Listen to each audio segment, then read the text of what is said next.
beginnings of Mormonism will sound quite familiar to anyone who has been following this series.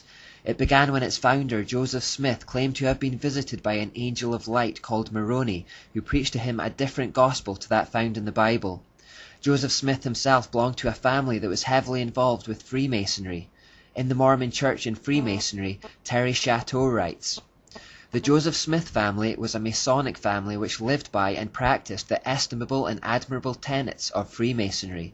The father, Joseph Smith Sr., was a documented member in upstate New York. He was raised to the degree of Master Mason on May the 7th, 1818, in Ontario Lodge No. 23 of Canandaigua, New York. An older son, Hiram Smith, was a member of Mount Moriah, Lodge No. 112, Palmyra, New York. Joseph Smith was also a Freemason himself, who joined the lodge in 1842. In his book History of the Church he says, he was with the Masonic Lodge and rose to the sublime degree. As a result of these connections, Joseph Smith borrowed heavily, you could actually say plagiarized from Freemasonry in the formation of his own religion, and the two therefore share extensive commonalities in terms of symbols, signs, handshakes, vocabulary, and clothing such as aprons and robes.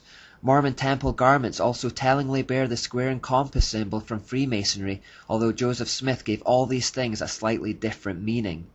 I'm not going to go into too much depth on Mormonism, but we only need to have a quick look around the home and centerpiece of the religion, Temple Square in Utah, which was designed to be an equivalent to the temple in Jerusalem, to see the same old Babylonian symbols.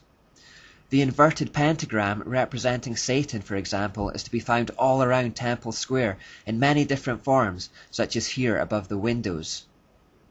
We also see images of the sun, and the combination of sun and moon that represents the union of the male and female principles.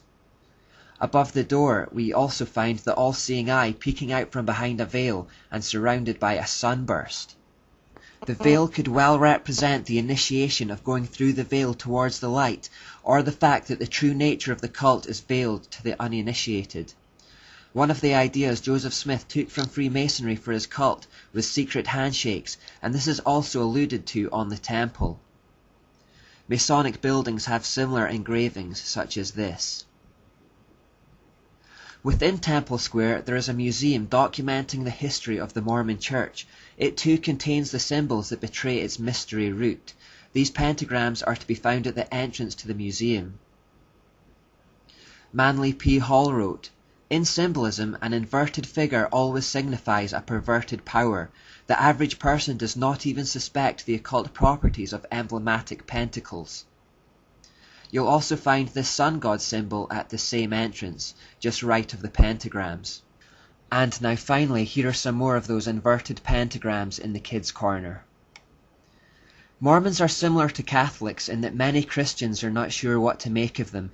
They seem to be clean living, well-meaning, and use many of the same words as us, so there can be an attitude that they're basically on the same team with just one or two unorthodox ideas.